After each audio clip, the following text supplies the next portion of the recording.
असं म्हटलं जातं, life laughs at you when you are unhappy, life smiles at you when you are happy, but life salutes you when you make others happy. आणि हे मराठीत सांगा. हां, सांगते ना, मला वाटलंच फुटाणे सर बोलणार. जीवन आपल्यापुढे आपल्याला हसतं जेव्हा आपण दुःखी असतो. बरोबर आहे ना? काही चुकलं तर सांगा. Life laughs at you when you are unhappy, life smiles at you, स्मित करतं. स्माईल म्हणजे स्मित करणं. जीवन आपल्या स्मित करतं जेव्हा तुम्ही आनंदी असता. आणि जीवन तुम्हाला प्रणाम करतं. सलाम नाही म्हणतं सर, प्रणाम म्हणते. प्रणाम करतं जेव्हा तुम्ही इतरांना हसवता. आणि ज्यांनी आपल्या चेहऱ्यावर हास्य आणलेलं आहे, हास्यचित्राचे सगळेच कलाकार, त्यापैकी एक म्हणजे प्रसाद खांडेकर. तुमचे स्किट नाही म्हणत होता, स्किटला काय म्हणायचं मराठी? प्रहसन. तुमची जी प्रहसनं असतात ती पुन्हा पुन्हा पाहिली जातात. त्यामागचं कारण काय नेमकं? काय वाटतं तुम्हाला? यशाचं कारण काय? सर्वप्रथम सन्माननीय व्यासपीठ आणि प्रेक्षागृहात उपस्थित असले सर्व मान्यवर, सप्रेम नमस्कार. आणि उदयदादांचं मनपूर्वक आभार यासाठी की म्हणजे पुरस्कार दिलाय त्याचं कौतुक आहेच, पण तो इतक्या मोठ्या मान्यवरांसोबत मला हा स्टेज शेअर करायला दिले त्याबद्दल मनपूर्वक आभार. म्हणजे आनंद सर बोलले की त्यांच्या कार्याचा अनुभव साधारणतः 44 वर्ष आहे. मला माझं वय तिथे पोचायला अजून 7 वर्ष बाकी. तर एवढ्या मोठ्या मान्यवरांसोबत मला हा पुरस्कार दिला त्याबद्दल मनपूर्वक आभार. नागराज सर, या स्टेजवरनं ना आत्तापर्यंत शेकडो प्रयोग सादर केलेत, पण आई शपथ सांगतो एवढं स्टेज फेअर कधी झालं नव्हतं. जिथे नजर फिरवते तिथे बसलेत मान्यवर. म्हणजे माझं काय काय गणित चाललंय मगापासून. राजदत्त सर बोलले त्यांचं वय 93 आहे, मी ते उलटं केलं तरी 29 झालं, माझं 38 आहे. तर म्हणजे काय होतं बऱ्याचदा की आता तुम्ही मध्ये विषय काढला चमचा आणि चमचा, तर माझी ती अचानक लिंक लागत गेली. आणि ज्यावेळी आपण त्या गोष्टीचा जास्त विचार करतो, चमचा चमचा, आणि बोलताना नेमकं चुकतो. असं स्किटमध्ये बऱ्याचदा होतं. मग नंतर म्हटलं जाऊ दे, पोरगा आता इंग्लिश मिडियमला आहे, त्याला स्पूनच बोलायला शिकवायचं. तर म्हणजे गमती अशा मला मी खूप काही ठरवलं होतं, पण मी आता काहीच बोलत नाही. मी हे आत्ता जे बोललो ते काहीच ठरवलं नव्हतं. स्किट सारखं का पाहिलं जातं? सर्वप्रथम मी URL फाउंडेशनचे आभार मानेन की प्रहसन लिखाण ह्या गोष्टीला साहित्याचा दर्जा दिला, त्याबद्दल मनपूर्वक आभार. कारण ते जे 4 पानांमध्ये जे लिहायचं असतं ना, ती 4 पानं दिसायला खूप सोपी असतात, परंतु दर 5 सेकंदाने तुम्हाला तिथे विनोद निर्मिती करायची असते.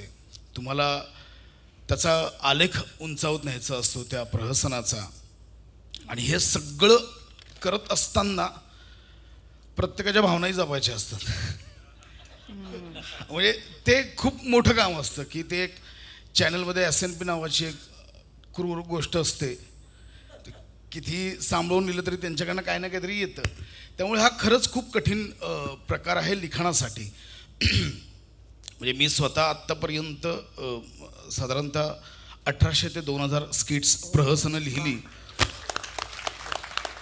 तो आत्ता लिहिताना किंवा नवीन विषय शोधताना आम्हाला असं होतं की नाही यार, हे कधीतरी मी केलं आहे, किंवा तो विनोद नवीन शोधताना हा गोंधळ दरवेळी होतो. आता मी तुमच्या प्रश्नाकडे येतो की सारखे का पाहिले जातात. हेच साधारणतः आम्ही 2014 पासून करत होतो. जे आत्ता हास्य जत्रेला लोकांचं प्रचंड प्रेम मी इथे डोक्यावर घेतली गेली आहे. अगदी बच्चन साहेबांनी वगैरे सुद्धा ते पाहत होते असं आम्हाला कळलं. तर हेच 2013-14 सालापासून करत होतो. परंतु कोरोना हा काळ बऱ्याच जणांच्या आयुष्यात खूप वाईट गोष्टी घेऊन आला. आमच्या हास्यजत्रेच्या पत्त्यावर पडला तो.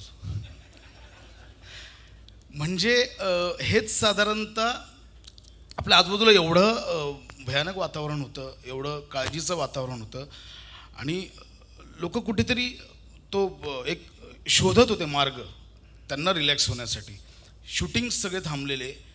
डेली सोपचं काय असतं की आज ही काहीतरी सून बाहेर पडणार आहे, इथे गोष्ट थांबते. आता त्यांना तिथपर्यंत गोष्ट माहिती आहे. ते पुढचे 1 महिना कोरोना काळात दाखवून सुद्धा त्यांना हे माहिती आहे सून आज बाहेर पडणार आहे, ती पडली नाही आहे. स्किट्सचं किंवा विनोदी प्रदर्शनांचं असं होतं की तो विनोद तुम्ही सारखा सारखा पाहू शकता. आज म्हणजे पुलंची एवढी पुस्तकं आहेत, माझी बायको किंवा माझी आई नेहमी म्हणतात, अरे तू वाचून झालं आहे. हो, पण मला ते वाचायला आवडतं आहे, मी तर पुन्हा पुन्हा वाचतो घरी. सो तो मार्ग लोक शोधत होते कोरोना काळात. आणि मला खरंच वेटलावरचे म्हणजे गोस्वामी, मोठे सरने, सोनी मराठीचे खरं त्यावेळी आभार मानायचे की जवळजवळ एक 60 ते 70 कोविड सेंटर्समध्ये आम्हाला ज्यावेळी कळलं की लोकांचा काही रिलॅक्सेशन पॉईंट्स आम्ही होतो आहे, तर त्यावेळी 60 ते 70% कोविड सेंटर्समध्ये सोनी मराठीने स्वतः टी व्ही लावल्या आणि प्रेक्षकांसाठी, पेशंटसाठी तिथे हास्यजत्रेचं लाईव्ह टेलिकास्ट चालू होतं. आणि खरंच मला या गोष्टीचा अभिमान आहे की मी हास्यजत्रेचा भाग आहे, कारण त्या लोकांच्या चेहऱ्यावर हसू आणण्याचं काम आम्ही केलं आहे. आणि मग खूप सोपं आहे. परत परत एवढ्यासाठी बघतात की ते 12 मिनिटाचंच असतं म्हणून बघतात. वा. असं म्हटलं जातं की जेव्हा तुम्ही हसता तेव्हा तुम्ही देवाची प्रार्थना करत असता आणि जेव्हा तुम्ही लोकांना हसवता तेव्हा देव तुमच्यासाठी प्रार्थना करत असतो.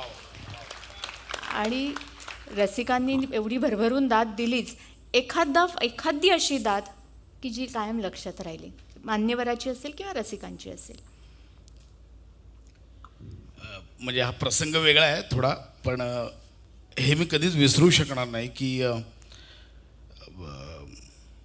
US मधनं आम्हाला एक व्हिडिओ कॉल आला होता मला आणि समीरला. म्हणजे दरम्यान त्या कोविडच्या काळात खूप जणांचे व्हिडिओ कॉल आले, म्हणजे अगदी संजय लीला भन्साळींपासून सगळ्यांचे व्हिडिओ कॉल आले. पण हा प्रसंग खरोखर एक मनात बसला आहे की US मधनं एक व्हिडिओ कॉल आला होता आणि तिथलं एक मराठी कुटुंब होतं. या कोविड काळातलाच हा प्रसंग. तर त्यांची ती ऑक्सिजन लेवल आणि ते सगळं ड्रॉपआउट होत म्हणजे शर्थीचे प्रयत्न चालू होते. तर त्यांच्या मुलीने समीर दादाला, मला, नम्रताला, आम्हाला व्हिडिओ कॉल केला होता की डॉक्टर करतात प्रयत्न पण ते काही घडत नाही आहे, ते ऑक्सिजन लेवलच वरती येत नाही आहे. आणि त्यांनी जे ते जरा वयस्करच होते, एक 60-65चे असतील, त्यांनी त्या शेवटच्या ह्याच्यात सांगितलं की मला हास्यजत्रेचे एपिसोड्स बघायचे, मला बाकी काही नको. आणि त्यांनी तो व्हिडिओ कॉल केला आणि आम्ही त्यांच्याशी बोललो. आम्ही त्यावेळी दमनला बायोबबलमध्ये शूट करत होतो, तिथे आम्हाला व्हिडिओ कॉल आला. आम्ही त्यांच्याशी बोललो, त्यांना खूप छान ग्रीट केलं. आणि लिटरली त्या रात्री त्यांच्या मुलीचा पुन्हा फोन आला की आज असं असं झालं. सो आम्हाला त्यांनी सांगितलं की ते फक्त तुमच्याशी बोलण्याची वाट बघत होते.